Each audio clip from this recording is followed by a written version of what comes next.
በስመ አብ ወወልድ ወመንፈስ ቅዱስ አሃዱ አምላክ አሜን። የኢትዮጵያ ኦርቶዶክስ ተዋሕዶ ቤተክርስቲያን በዐቢይ ጾም ሁለተኛ ሳምንትን ሰንበቴ ቅድስት ብላ ታከብራለች።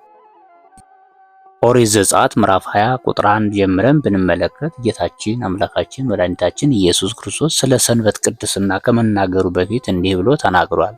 እግዚአብሔርም ይህን ቃል ሁሉ እንዲህ ብሎ ተናገረ። ከግብፅ ምድር ከባርነት ቤት ያወጣሁ እግዚአብሔር አምላክህ እኔ ነኝ።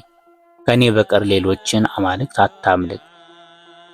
በላይ በሰማይ ካለው በታችም በምድር ካለው ከምድርም በታች በውሃ ካለው ነገር የማናቸውንም ምስል ለአንተ አምላክ አታድርግ፣ አትስገድላቸው፣ አታመልካቸውም። እኔ እግዚአብሔር አምላክህ ቀናተኛ አምላክ ነኝና በሚጠሉኝ እስከ 3ኛና 4ኛ ትውልድ ድረስ የአባቶችን ኃጢአት በልጆች ላይ የማመጣ ለሚወዱኝ ትእዛዜንም ለሚጠብቁ እስከ 1000 ትውልድ ድረስ ምሕረትን የማደርግ አምላክ ነኝና ይለናል።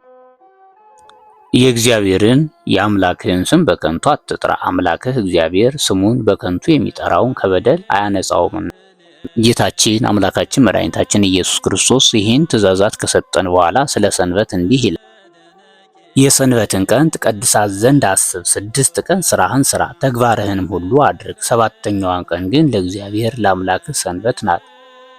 አንተ ወንድ ልጅህም ሴት ልጅህም ሎሌህም ገረድህም አህያህም ከብትህም በደጆችህም ውስጥ ያለ እንግዳ በእርሷ ምንም ስራ አትስሩ።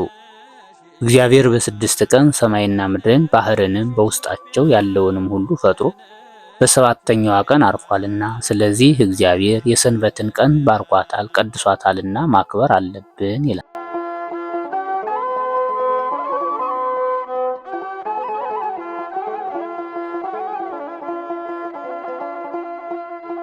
ሃሌሉያ ያለ ቅዱስ ያሬድ ዕለተ ሰንበትን እንዲህ ይገልጻታል። ዛቲ ዕለት ቅድስት ይእቲ ለውሉደ ሰብ መድኃኒት ትኩነነ መርሃ በፍኖት በኩሉ ጊዜ ወበኩሉ ሰዓት ቀደሳ እግዚአብሔር ለሰንበት ይልና ሰንበቴ ቅድስቴ እንታይረፍኩ እምኩሉ ግብሬ ሰንበቴ ቅድስቴ እያለ ስለ ሰንበት ክብር ይናገራል። ቅዱስ ያሬድ በመዝሙር ክፍሉ እንዲህ ብሎ ይነግረናል። ግነዩ ለእግዚአብሔር ወፀው ስሞ ወንትርዎሙ ለአሕዛብ ምግባሮ ሀው ስብሐተ ለስሙ አክብሩ ሰንበተ ተገበሩ ጽድቀ ዝግው ለክሙ መዝገበ ዘበሰማያት ሀበጻጼ እያማስኖ ወኢይረክቦ ሰራቂ ድለዋኒክሙ ነበሩ ዘበላይሉ ሀልዩ ሀባሎ ክርስቶስ በማለት ሰንበተ ክርስቶስን ሰንበተ ክርስቲያንን በማክበራችን የምናገኘውን ትሩፋት ይነግረናል።